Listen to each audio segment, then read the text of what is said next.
Latest episode দেখুন একদম add free.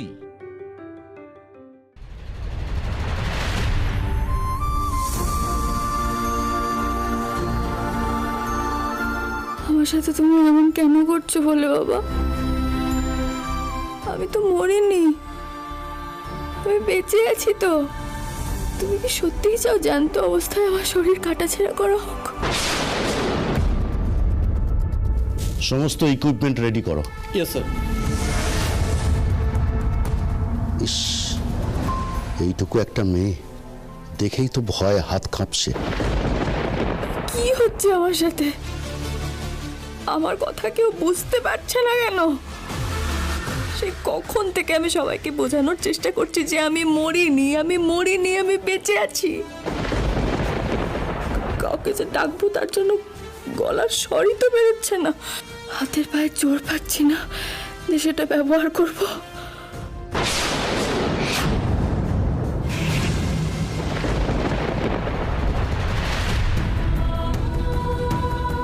মা, তুমি এখানে? তোর বাবা আমাকে ফোন করেছিল, এরকম একটা খবর শুনে আমি কি ঘরে বসে থাকতে হিন্দু হিন্দু হিন্দু, তুই না আমাকে কথা দিয়েছিলি মিতুলকে ফিরিয়ে আনবি। কি হলো? তুই কথা রাখতে পারলি না? নিজের দেওয়া কথা তুই রাখতে পারলি না? মিতুল, মিতুল কোথায়? মিতুল, আমার মিতুল কোথায়? শোনো শোনো শোনো শোনো শোনো, তুমি একটু শান্ত হও, একটু শান্ত হও। দাদুভাই কি করে বলবে? হ্যাঁ, দাদুভাই কি করে বলবে? জানি না, জানি না কোন অপরাধে, কোন পাপে আমাদের এই শাস্তি পেতে হচ্ছে, জানি না, জানি না। এই দাদুটাও না ঠিক উত্তর দিতেও জানে না। ঠাম্মি জানতে চাইছে মিতুল কোথায়, আর দাদু আজে বাজে বকে যাচ্ছে।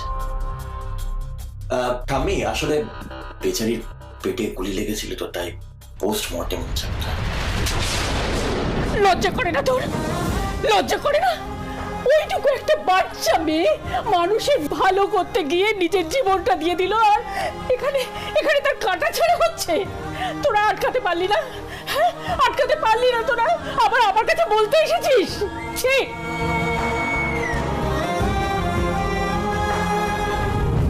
বলে বাবা, ডাক্তারবাবু এটা কি করছেন? আমার মাথায় এসব দাগ টাগ দিচ্ছেন কেন? কি কি কাটবেন এখন? সত্যি সত্যি কপালটা কেটে ফেলবে? না না বলে বাবা, না বলে বাবা, এটা করো না বলে বাবা। খুব কষ্ট হবে আমার, খুব কষ্ট হবে। অত আইন কানুন আমি জানি না, আমাকে কিছু বোঝাতে এসো না। শেষ কথা, মিতুলের গায়ে যেন একটাও আঁচড় না লাগে। যাওয়ার সময় আমি ওকে কোনো কষ্ট পেতে দেব না। দাদুভাই, দাদুভাই, ওকে ঠাম্মি, এভাবে পোস্টমর্টেম আটকানো যায় না। মেয়েটার পেটে গুলি লেগেছে, তুমি একটু বোঝার চেষ্টা তো আমি করো। কোনো কথা শুনতে চাই না, কোনো কথা নয়। আমার যা বলার আমি সেটা স্পষ্ট পরিষ্কার করে বলে দিয়েছি। দাদুভাই, দাদুভাই, দাদুভাই, তুমি ঘরে যাও, ঘরে যাও দাদুভাই। এসব বন্ধ করো, বন্ধ করো, বন্ধ করো। দাঁড়িয়ে দাঁড়িয়ে এই কথাগুলো শুনছিস, এখানে কিছু বলছিস না কেন? এভাবে কি পোস্টমর্টেম আটকানো যায়? ইমোশনাল হয়ে কি না কি বলছে, আর তুই এগুলো দাঁড়িয়ে দাঁড়িয়ে শুনছিস। চল আমার সাথে, চল।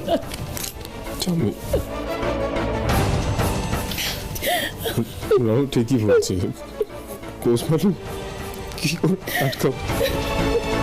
খোকা, খোকা, তোর মা তো ঠিক কথাই বলছে। আচ্ছা, এই পুলিশের ওই যে একজন বড় কর্তা তোর খুব ভালো বন্ধু ছিল, তুই ওর সঙ্গে একটু কথা বল না, দেখ না এটা আটকাতে পারিস কিনা।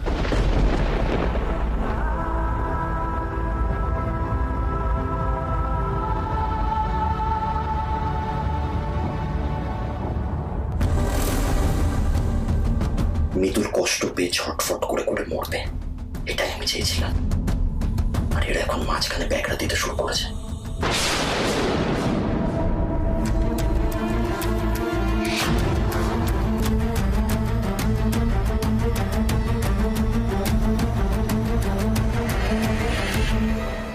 স্যার, আমার বাবা মার বয়স হয়েছে, এই বয়সে এরকম একটা শখ, মিতুলের এই পরিণতি হতে ওনারা নিজেকে সামলাতে পারছেন না।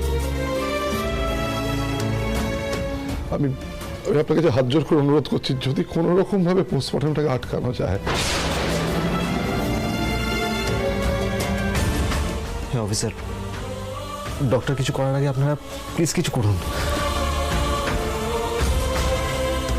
যদি একবার কাটাছেঁড়া শুরু হয়ে যায় তাহলে আর কিছু করার থাকবে না, প্লিজ।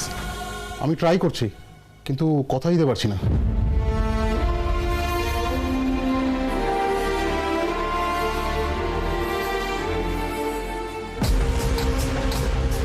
উফ, আরে পোস্টমর্টেম না হলে তাড়াতাড়ি শ্মশানে নিয়ে গেলেই তো হয়।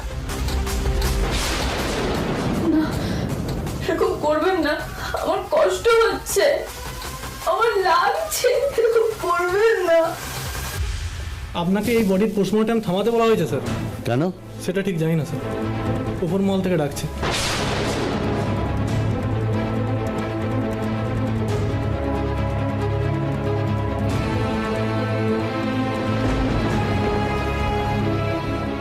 বলে বাবা, আমি জানতাম তুমি আমায় এই যন্ত্রণা ভোগ করতে দেবে না, কিন্তু এইভাবে ধরে প্রাণ থেকেও সবাই আমার মৃত ভাবছে, এটা হলে কম কষ্টের নয়। বলে বাবা, আমি এই অবস্থা থেকে কি করে বেরোবো? বলে বাবা,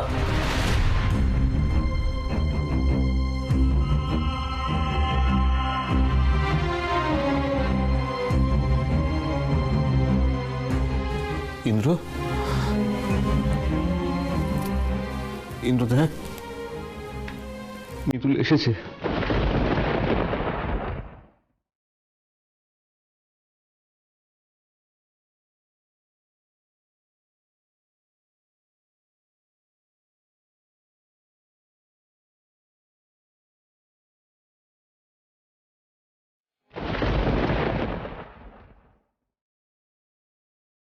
অর্ককে নিয়ে যা,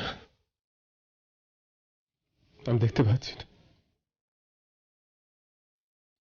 এত প্রাণোচ্ছল মেয়ের প্রাণীন দেহ আমি দেখতে পাচ্ছি না। অর্ক নিয়ে যাও, নিয়ে যাও,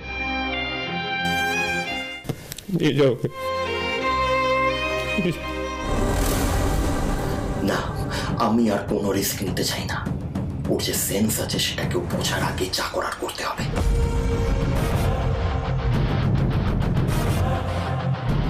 অর্কদা, আমার কথাটা ভালো করে শোনো। দাদাভাই মিতুলকে এই অবস্থায় দেখতে পারছে না, আর ঘটনাটা ঘটেছে অনেকক্ষণ আগে। এবার আমাদের মিতুলের বডিটাকে দাহ করতে হবে। চলো আমরা শ্মশানের দিকে হয়ে চলো।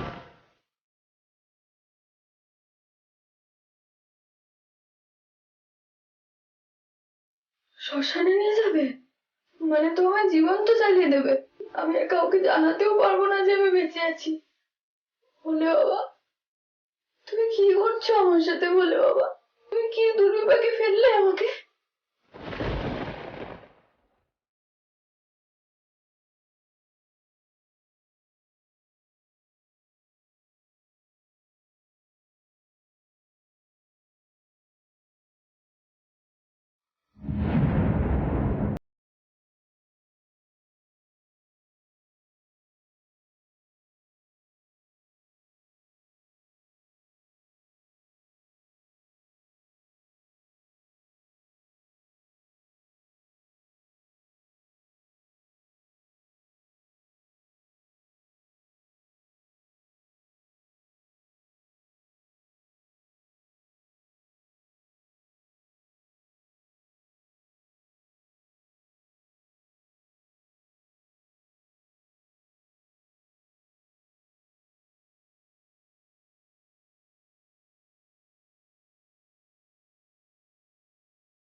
কিসের শোধ ইন্দ্রবাবু? আমি আপনাকে ছেড়ে, গুগলিকে ছেড়ে, এই পরিবারকে ছেড়ে কোথাও যেতে চাই না। আমি যে খুব একা হয়ে গেলাম তো, আমার যে একা থাকা অভ্যাস হয়ে গেছিল। আপনি যখন এত তাড়াতাড়ি চলেই যাবেন, তাহলে কেন ভাঙলেন অভ্যাসটা আমার? কেন ভাঙলেন? অর্ক, ইন্দ্রকে আমি এই অবস্থায় দেখতে পাচ্ছি না। ওকে সরিয়ে নিয়ে যা, সরিয়ে নিয়ে যা। ইন্দ্র,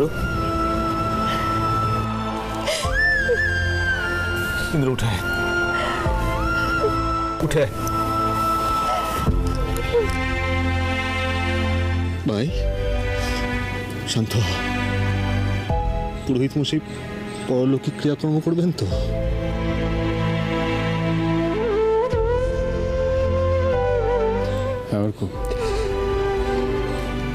দেখিস ভালো করে যেন হয়।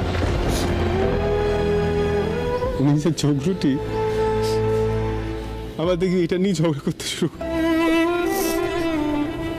সব ঠিক মতো হবে দাদা ভাই। না না, যাবেন না ইন্দ্রবাবু, যাবেন না, আমার ছেড়ে চলে যাবেন না ইন্দ্রবাবু।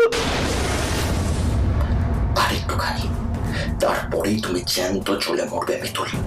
আমি বুঝতে পারছি তুমি এখন হাহাকার করছো আর বলছো আমি মরিনি, আমি মরিনি, তাই তো মিতুল।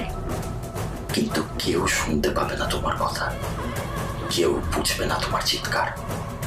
শুধু আমি জানি সবটা। আজ সমস্ত কিছুর প্রতিশোধ নেব আমি।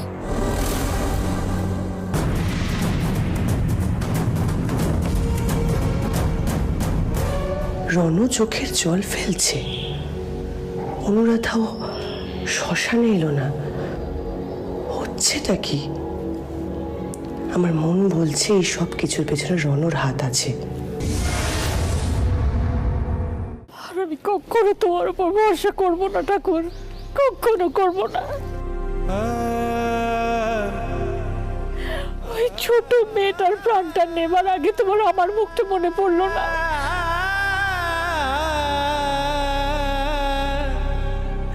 আমার প্রাণটা নিয়ে তো তুমি ওকে বাঁচিয়ে দিতে পারতে, বলো কেন তা করলে না ঠাকুর, কেন করলে না?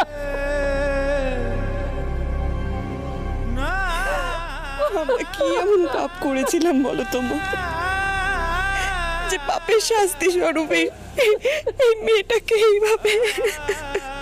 সুমি, সুমি কান্নাকাটি করিস না, কাঁদলে চলবে না সুমি।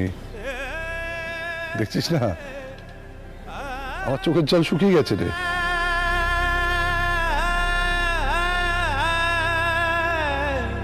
আমরা কাঁদলে ইন্দুকে কে সামলাবে? হ্যাঁ, গুগলি, গুগলিকে কে সামলাবে? ইন্দু আর গুগলি তো পাগল হয়ে যাবে রে মিতুলকে ছাড়া। কাঁদিস না সুমি, কাঁদিস না। সত্যি রে দাদা, আমরা আমরা গুগলিকে কি বলবো? হ্যাঁ মা, ওইটুকু একটা বাচ্চা মেয়েকে কি করে বলবো এই সত্যি কথা? না না, আমি বলতে পারবো না দাদা, আমি বলতে পারবো না। আমি কি করে একটা ওইরকম একটা শিশুর মুখোমুখি দাঁড়িয়ে এই সত্যি কথাটা বলবো? আমি বলতে পারবো না রে দাদা, পারবো না বলতে।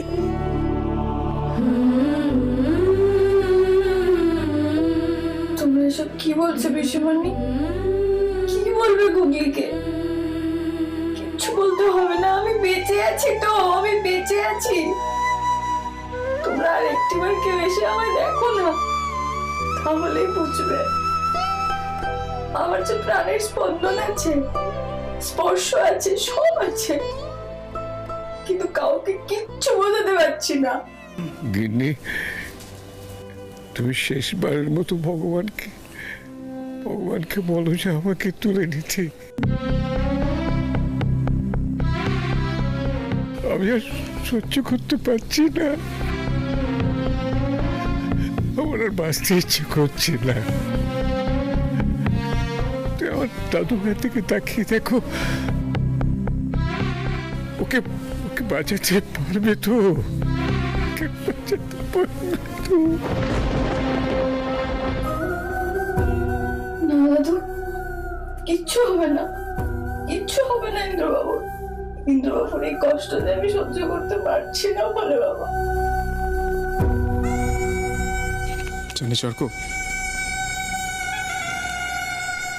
আমি সিগারেট খেতাম, মিতুল আমাকে কত বারণ করতো। ওসব ছাইপাশ আপনি কেন খান বলুন তো? ছেড়ে দিন না। আমি কারোর কথা শুনি, আমি তো কারোর কথা শোনার পাত্র নই।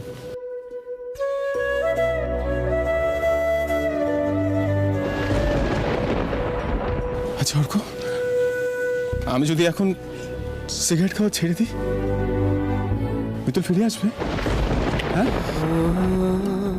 এই দেখ, আমি খাচ্ছি না, আমি খাচ্ছি না, ফিরে ফিরে আসবে।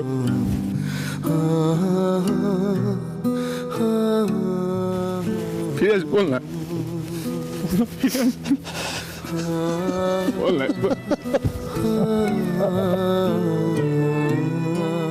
শান্ত হবেন তো? পারছি না ভাই, পারছি না, কি করবো বল, কি করবো? প্রত্যেকবার উনি যখন আমার জীবনে আসতে চেয়েছেন, আমি তোর করে তাড়িয়ে দিয়েছি। এই ফুল সজ্জায় সবসময় একা থাকতে চেয়েছি, আর আজ আমাকে একা করে দিয়ে চলে যাচ্ছেন। আমি কোন ফুলে তুমি শুলে বলো, কিছুতে মানতে পারছি না। স্বপ্নের লাশ কাঁধে কেন মানতে পারছি? ওরা কেন চলে যায়? যাস না, যাস না, ওকে একটু কাঁদতে দে শুনি, ওকে একটু কাঁদতে দে, একটু হালকা হতে দে না ওকে। যে হাসি মুখ দেখি চলে। গিন্নিমা, ক্রিয়াকর্ম মোটামুটি শেষ, তবে একটা কথা আছে, মা জননী তো এই অস্থির অবস্থায় চলে গেলেন, সিঁথিতে সিঁদুর, পায়ে আলতা পরিয়ে দিতে হবে। যে কে পরাবেন আলতা? আপনি পরাবেন?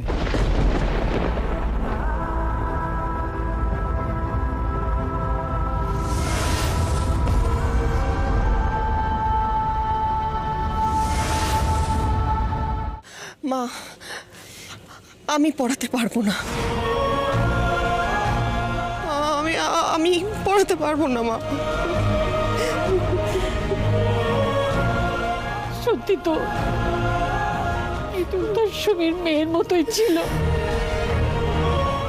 সুমি তো মায়েরই মতো, মা কখনো সন্তানের শেষ কাজ করতে পারে না।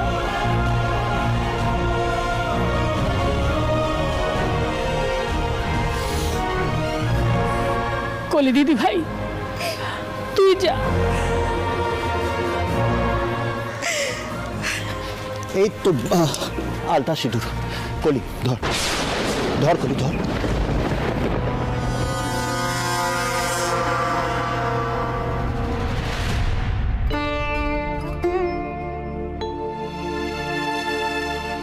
আমায় এত বড় শাস্তিটা কেন দিলে মিতু?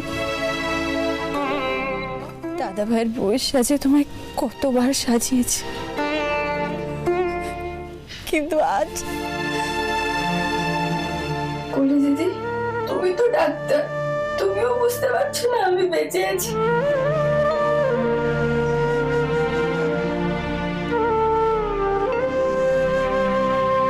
দাঁড়া কলি, মিতুলের গায়ে কেউ হাত দিবি না।